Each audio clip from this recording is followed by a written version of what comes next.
Tony Bennett was adored as the gentleman of music. He charmed presidents, won the respect of Frank Sinatra, and sang alongside Lady Gaga as if time had never touched him.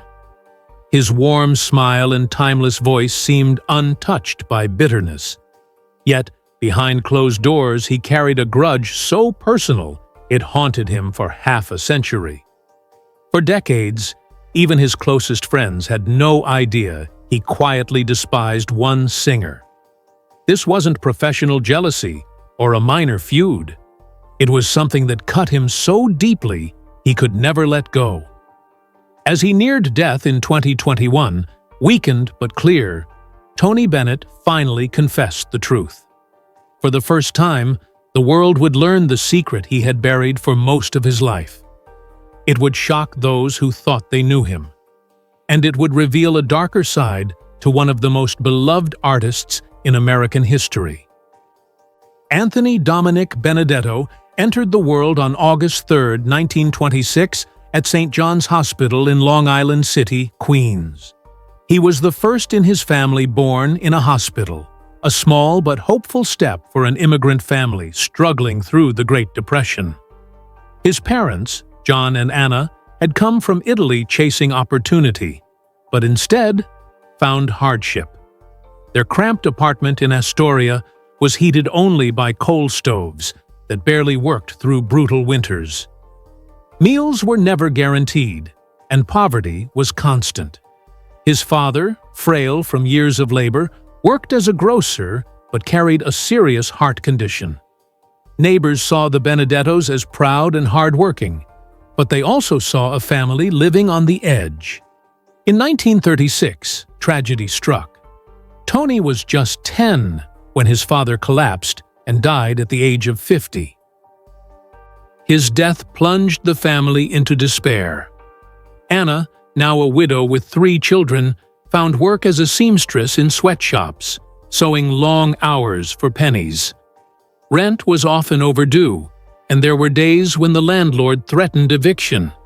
Soup kitchens became part of Tony's childhood, their lines filled with hungry families just like his. Yet, through the grief and fear, Tony carried a gift that would not be silenced.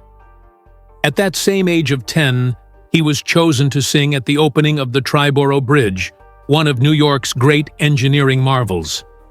Standing before a crowd that included Mayor Fiorello LaGuardia himself, Tony sang with a voice so pure that the mayor patted his head in admiration. That moment was etched into Tony's memory forever. It proved that even a poor boy from Astoria could move hearts with his voice. As he grew, he took on work to help his family survive. At 13, he became a singing waiter, balancing trays of pasta and wine before stepping onto small stages in Italian restaurants. His voice, deep and controlled even at that age, caught the attention of every patron. They saw a boy with extraordinary talent, but for Tony, every note he sang was another meal on the table for his family. He carried his father's death, his mother's exhaustion, and the weight of poverty into every performance. By his teenage years, Tony had already learned more about survival than most grown men. His nights as a singing waiter weren't just practice, they were survival itself. In cramped dining rooms filled with cigarette smoke and the smell of garlic, he sang ballads and standards while weaving between tables with plates stacked in his arms. It was exhausting. But it taught him humility and shaped the intimate style that would define him later in life. His classmates at PS 41 knew him as the class caricaturist, quick with sketches and portraits. Art was his other passion, and he dreamed of a future where he might become a painter. That dream carried him to the School of Industrial Art in Manhattan, a place that pulsed with creativity. There, he sharpened his skills in both painting and design, inspired by the artistic energy of New York. But dreams collided with reality when he turned 16. Dropping out of school, He worked as a copy boy for the Associated Press, a grocery clerk, and even an elevator operator. The money wasn't much, but every dollar mattered to his family. Even in these jobs, Tony kept his dream alive by performing at amateur nights in local clubs, singing songs from the heart to anyone who would listen. The war changed everything. In 1944, at just 18, Tony was drafted into the United States Army. He was shipped to Europe with the 63rd Infantry Division during the last stages of World War II. The Battle of the Bulge was brutal, and Tony saw death up close. He spent nights freezing in foxholes, terrified of being surrounded by German troops. Entire villages were destroyed, friends were killed, and Tony carried the trauma with him for the rest of his life. Yet even in war, he turned to music. Whenever possible, he sang with military bands, giving soldiers a few moments of relief from the terror. These performances forged in him a conviction. Music wasn't just entertainment. It was a lifeline. When the war ended, the GI Bill gave Tony a chance to pursue music seriously. At the American Theater Wing School, his vocal coach Mimi Spear told him something that would define his career. Don't imitate singers, listen to instruments. Inspired by jazz icons like Art Tatum and Billie Holiday, Tony developed a style that was conversational, emotional, and utterly unique. After the war, Tony returned home with scars that never fully healed. The horrors of combat gave him both a deep compassion and a burning determination to succeed. Using the GI Bill, he studied formally, honing his craft, and soon began performing under the stage name Joe Barry in the smoky clubs of Greenwich Village. Night after night, he poured his soul into songs, hoping someone important would finally notice. That moment came when Pearl Bailey, already a respected star with a warm but commanding presence, happened to hear him sing. She was struck not by his polish but by his sincerity, the way every lyric seemed to come from lived experience. Instead of keeping her distance, she offered him a chance most singers could only dream of. She invited him to open her show. In an industry divided by race, class, and ruthless competition, this was an extraordinary act of kindness. Bailey didn't just lend him her stage, she gave him credibility. Soon after, fate intervened again. One of America's most powerful entertainers, Bob Hope, slipped into a club where Tony was performing. At that time, Hope had the ability to make or break careers with a single decision. Unaware of who was in the audience, Tony sang as if his life depended on it. When the set ended, Hope did something almost unheard of. He came backstage. He told Tony he wanted him to appear at the Paramount Theater, a stage that had hosted giants like Sinatra and Crosby. But there was one more problem: Tony's name. Joe Barry was forgettable, and his birth name, Anthony Benedetto, was too long for a marquee. On the spot, Hope came up with something short, sharp, and memorable. From that moment forward, Anthony Benedetto became Tony Bennett. The Paramount debut in 1949 was electric. Thousands of fans packed the theater, and Tony had to learn quickly how to control a crowd that once had rioted for Sinatra. He admitted he was terrified, but it forced him to grow into a performer who could command any room. Columbia Records soon came calling, and in 1950 he signed with them, beginning a partnership that would last decades. Under the guidance of producer Mitch Miller, Tony refined his phrasing and poured emotion into every note. In 1951, his breakthrough came with "Because of You," a ballad that climbed to #1 and stayed there for 10 weeks. A year later, he shocked the industry by recording Hank Williams's country hit, "Cold, Cold Heart." A New York crooner singing a country ballad was unheard of, but Tony's version became a hit, crossing boundaries that divided American music. By 1953, with rags to riches, he had cemented himself as a star, selling millions of records and becoming the voice of triumph for post-war America. Tony Bennett was no longer just a singer, he was a national sensation. Yet even as his career soared, behind the curtain, seeds of tension were being planted.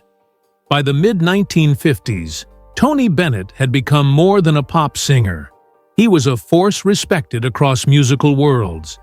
He stepped away from safe ballads and dared to enter jazz, collaborating with legends like Count Basie and Stan Getz. Many believed his silky style couldn't possibly fit alongside hard-swinging bands, yet Tony proved them wrong. On stage at Birdland, he stunned Basie's orchestra with a fiery version of Pennies from Heaven, rewriting melodies on the spot and earning the jazz world's respect. Even Frank Sinatra, who was notoriously critical of singers, praised Tony, calling him the best in the business. The two developed a mutual admiration, with Sinatra later admitting Tony had taught him new ways to swing. But while Tony gained friends in high places, he quietly harbored resentment toward another singer. Unlike Sinatra, this figure didn't inspire admiration. Their paths had crossed decades earlier, long before the public ever suspected there was animosity. It wasn't about who had the better voice or who sold more records. Tony had always said music wasn't a competition. This was different. It was personal. Friends noticed that whenever this singer's name was mentioned, Tony's expression tightened, his usual warmth disappearing for a moment. Yet he never spoke of it publicly. He built his career on positivity and kindness, never fueling tabloid feuds, never slinging insults. To the outside world, Tony was the man who loved everyone. Behind closed doors, though, he carried a bitterness that burned quietly for more than 50 years. At the height of his fame, the press often tried to stir up rivalries. They compared him to other crooners, questioned whether he could keep up in the era of rock, and speculated about jealousy. Tony dismissed all of it with a smile. He insisted he respected anyone who kept music alive. But there was one exception, one singer he could not forgive. Even as he recorded classics like Stranger in Paradise, Blue Velvet, and Just in Time, and even as he became the bridge between pop and jazz, the shadow of that grudge remained. For Tony, music was sacred, but when family and dignity were insulted, forgiveness was impossible. This wasn't a feud about style or sales, it was a wound from long ago that never healed. And though fans adored his charm and generosity, none of them knew he carried such anger in silence. The 1960s had been golden years for Tony Bennett, but the arrival of rock and roll in the 1970s shook his world. The Beatles dominated the charts, and Columbia Records pressured Tony to adapt. Against his instincts, he recorded an album of contemporary hits with a psychedelic cover, a project that humiliated him. He later admitted he felt physically sick during the sessions, as if he were betraying himself with every note. Audiences hated it, rock fans ignored it, and Tony was left stranded between two worlds. His once unshakable career began to unravel. His personal life mirrored the chaos. His marriage to Patricia Beach ended in scandal when his affair with actress Sandra Grant went public. The divorce dragged on, exposing Tony to harsh tabloid scrutiny, and by the time he married Sandra in 1971, his clean-cut image was in tatters. Soon after, he parted ways with Columbia Records in a bitter dispute over creative control, ending a partnership that had defined him for 2 decades. In 1975, he attempted to save his career by launching his own label, Improv Records, pouring everything he had into the venture. He recorded ambitious projects with pianist Bill Evans, music that critics hailed as genius, but the public overlooked. Distribution problems and financial mismanagement doomed the label. and by 1977 it had collapsed. For the first time, Tony Bennett found himself without a recording contract, drowning in debt, and chased by the IRS for millions in unpaid taxes. Behind the scenes, drugs became his escape. Cocaine blurred his nights, numbing the pain of failure, divorce, and mounting bills. The charming gentleman of music had become a ghost of himself, performing small shows in Las Vegas just to survive. His bitterness toward that one singer grew even darker during these years, resentment feeding on desperation. Then came the breaking point. In 1979, overwhelmed by grief after his mother's death and facing total ruin, Tony collapsed in his Los Angeles home. He had overdosed on cocaine while soaking in the bath. His wife, Sandra, found him unconscious, the water overflowing, his lips turning blue. She pulled him from the tub and performed chest compressions, reviving him just in time. Tony later described what he saw in those moments: golden light, peace, a sense that his life had nearly slipped away. For him, it was divine intervention, a second chance. But survival didn't erase the damage. The man the world thought was all kindness and charm carried scars of addiction, bankruptcy, and a hidden hatred that no amount of music could wash away. After nearly losing his life in 1979, Tony Bennett knew something had to change. At 53 years old, he was broke, addicted, and on the verge of being forgotten. In desperation, he called his sons Danny and Day. The irony was painful. Danny and Day had been part of a failed rock band in the 1970s, hardly the kind of people anyone expected to rescue a legend. But Danny, in particular, saw something clearly. He wasn't a musician, but he had a sharp business mind, and he knew his father still had one thing that couldn't be taken away: his voice. Danny stepped in as manager and immediately slashed expenses, moving Tony back to New York and reintroducing him to audiences in a bold way. Instead of chasing trends or pandering to record labels, Danny booked Tony in colleges and small theaters. Suddenly, young audiences who had never heard the Great American Songbook were sitting in packed auditoriums, hearing standards sung with raw emotion by a man who had lived them. The strategy worked. By the mid-1980s, Tony had repaid his IRS debt and rebuilt his reputation. Columbia Records welcomed him back, but this time he had full creative control. His 1986 album, The Art of Excellence, marked his first charting record in years. Then came the true turning point: MTV Unplugged in 1994. At 68 years old, Tony stood on a stage dominated by grunge and alternative rock, and he sang without gimmicks, without pandering. His stripped-down performance stunned the audience, and the broadcast became one of MTV's highest-rated shows. The live album went platinum, and it won Album of the Year at the Grammys. Suddenly, Tony Bennett wasn't just a survivor. He was a cultural icon reborn.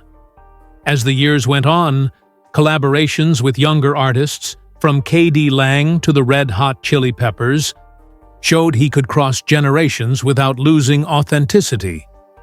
By the time he teamed with Lady Gaga in the 2010s, he had cemented a reputation as timeless. To the public, Tony's comeback was a miracle, a story of perseverance and optimism. But inside, he was still human. His charm, his compassion, his gentlemanly grace were all real. But so was the old bitterness. Even at the height of his second career, when the world celebrated him as the nicest man in music, Tony never forgave the singer who had once cut him deeply. He had learned to hide it well, but the grudge remained, a shadow that success could not erase. As Tony Bennett entered his final decades, he became something larger than a singer. He became a living bridge between generations. In 2006, at the age of 80, he released Duets, an American classic featuring Paul McCartney, Elton John, and Stevie Wonder. 5 years later, Duets 2 debuted at number 1, making him the oldest artist ever to top the Billboard 200. He sang with Lady Gaga, Amy Winehouse, Aretha Franklin, John Mayer, and countless others, proving that even at 85, he was still at the very top of his craft. Their performances weren't just collaborations, they were moments of reverence, younger stars standing in awe of a man whose career spanned 7 decades. Yet as he collected Grammys and toured sold-out halls, something darker weighed on him. In private conversations, especially as Alzheimer's began to erode his memory, Tony let slip details about the one singer he had truly despised. For years, fans had assumed Tony loved everyone. His reputation as the kindest man in music seemed untouchable. But when asked about certain artists, his smile would fade, his voice would harden, and he would simply change the subject. The truth, revealed to only a few close friends, was that this wasn't about professional rivalry. It wasn't about record sales, chart positions, or artistic differences. It was personal. Decades earlier, when Tony was still climbing, this singer had crossed a line that could never be uncrossed. They had insulted his family, mocking his Italian heritage, and belittling the struggles of his immigrant roots.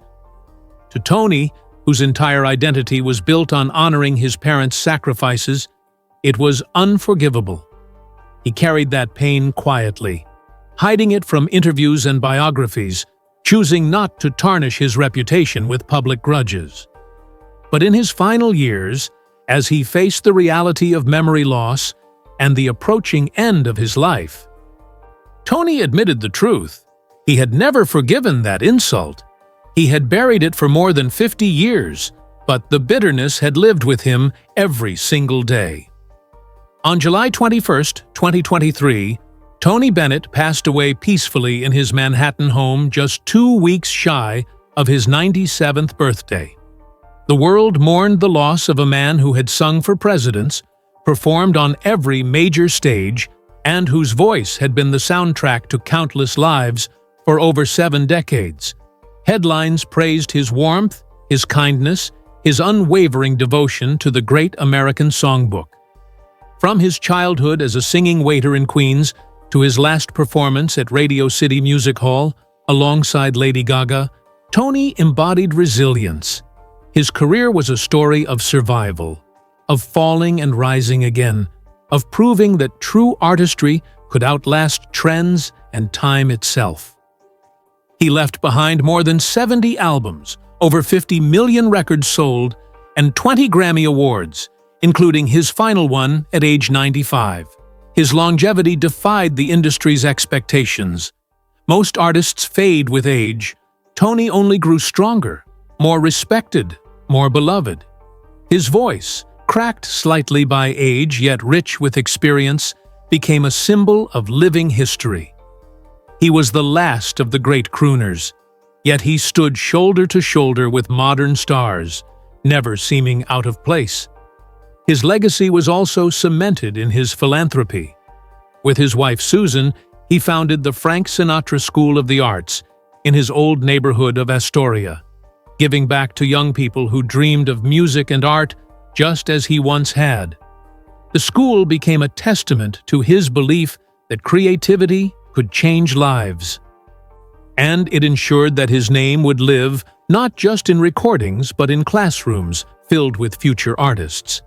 But as much as Tony Bennett represented joy and generosity, the truth about his private grudge revealed something more human.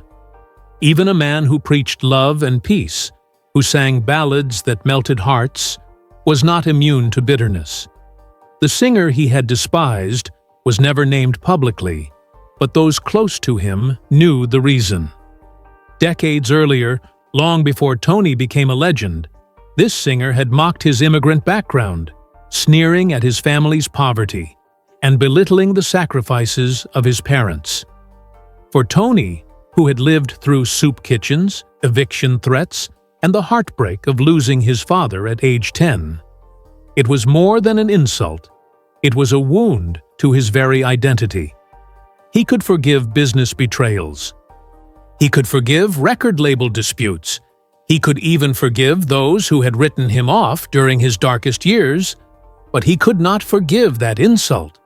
It stayed with him, buried behind his charming smile, carried like a stone in his heart for more than 50 years.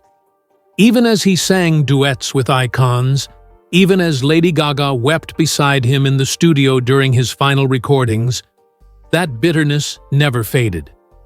And yet, in a strange way, the secret only deepened the humanity of Tony Bennett. He was not a saint. He was not flawless.